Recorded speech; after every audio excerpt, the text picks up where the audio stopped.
Bonjour à tous. Alors dans ces leçons sur l'évolution, comment ça marche, on va voir qu'il existe des traces très anciennes d'évolution. Vous êtes prêts? C'est parti!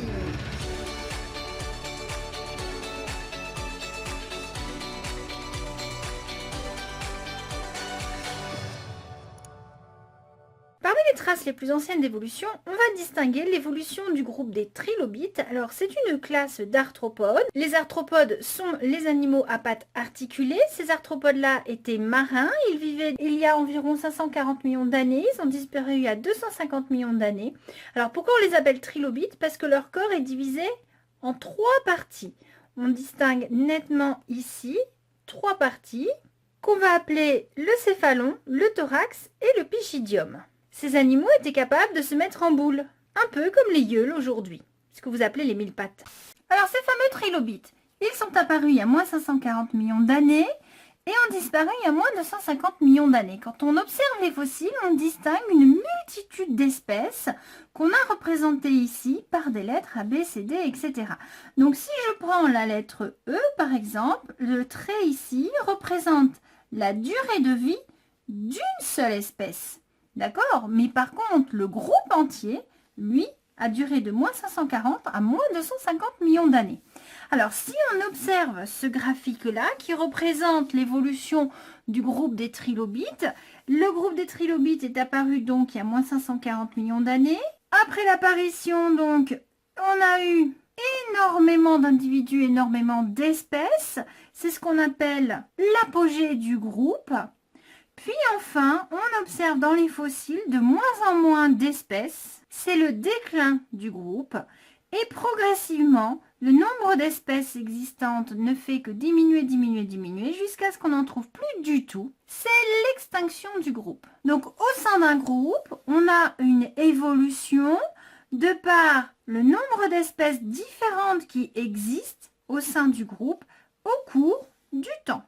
Donc les trilobites qu'on retrouve ici sur ce graphique ont tous disparu il y a environ 250 millions d'années, c'est-à-dire à la fin du Permien, de l'ère primaire. Les trilobites ne sont pas les seuls groupes d'animaux à avoir totalement disparu. On observe tout au long de l'histoire de la Terre de grandes extinctions. Ici, nous avons la diversité en nombre de familles marines. Et on observe donc régulièrement de grandes extinctions, c'est-à-dire des disparitions massives de grands groupes d'animaux. Donc notamment, vous connaissez les ammonites, ce sont des fossiles très connus, qui ont disparu donc il y a 65 millions d'années, en même temps que les dinosaures. Si on fait attention, les aires géologiques sont souvent calquées sur des grandes extinctions. Si on suit l'évolution du nombre de familles d'êtres vivants, tous milieux confondus, marins et aériens, on s'aperçoit qu'il y a régulièrement des variations du nombre de familles importantes et ce sont donc ce qu'on appelle les grandes crises biologiques, c'est-à-dire des périodes où beaucoup d'espèces différentes ont disparu. Cependant, les très grandes familles, les grands groupes comme les cnidaires, c'est-à-dire les groupes des méduses des coraux, les annélides, les vers, les éponges, les mollusques, les arthropodes, globalement, ces grandes familles ont toujours existé, mais au sein des familles, nous avons eu des groupes qui sont apparus et qui ont disparu. Donc ici, on a parlé des trilobites, vous voyez, ils ont vécu plutôt au début de la période d'existence des arthropodes. Les ammonites, ici, sont apparus il y a 200 millions d'années, ont disparu il y a 65 millions d'années. On peut constater chez les vertébrés que les grandes familles les plus anciennes sont les poissons cartilagineux, puis sont apparus les batraciens, les squamates, c'est-à-dire les serpents, les chéloniens, les tortues, les mammifères et en tout dernier les oiseaux. Parmi les végétaux, on peut observer également une évolution. Donc les plus anciens végétaux qui existaient sont des végétaux unicellulaires, les algues. Puis ces algues se sont diversifiées en algues pluricellulaires. Puis sont apparus les mousses, puis les fougères, les conifères. Et en tout dernier, la dernière grande évolution, c'est l'apparition de la fleur, donc avec la naissance du grand groupe des angiospermes, c'est-à-dire les plantes à fleurs. Alors si on regarde l'ordre d'apparition des grandes familles sur la planète, ou l'ordre d'apparition des grands groupes, on s'aperçoit qu'à chaque fois qu'un groupe disparaît, un autre groupe se diversifie, prend de l'ampleur. C'est ce qui s'est passé à la dernière grande crise biologique. Les dinosaures étaient des animaux imposants, dominaient notre planète, occupaient quasiment toutes les niches écologiques. Quand ils ont disparu il y a 65 millions d'années, comme par hasard, les mammifères se sont développés. Alors les mammifères existaient avant, mais ils étaient tout petits. Ils étaient vraiment minuscules. On n'avait pas d'animaux aussi gros que des vaches, etc. Bah, imaginez, c'est pas un avantage d'être gros à cette époque où on avait des carnivores gigantesques comme le T-Rex. Forcément, on allait se faire manger. Donc le meilleur moyen de survivre, c'était d'être tout petit. Alors bien sûr, ils n'ont pas décidé d'être petits.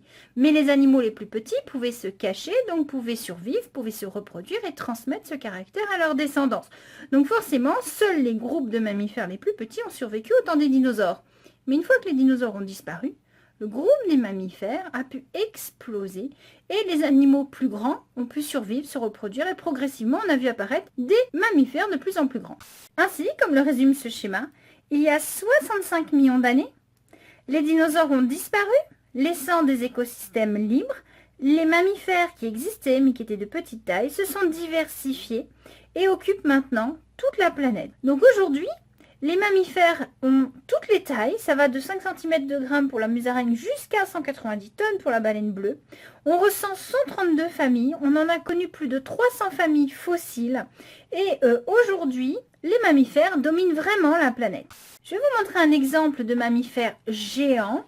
Nous sommes ici donc au Pakistan, dans le petit village de Dera Bukti. Nous sommes sur cette zone de la planète, pour ceux qui ne savent pas situer l'Inde. Et donc, dans ce petit village, ont été mis à jour un fossile particulier. On a trouvé des pièces d'os de mammifères.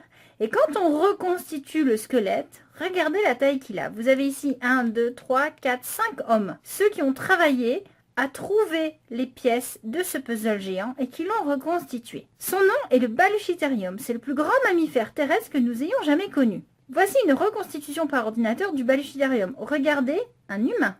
Tout petit, n'est-ce pas?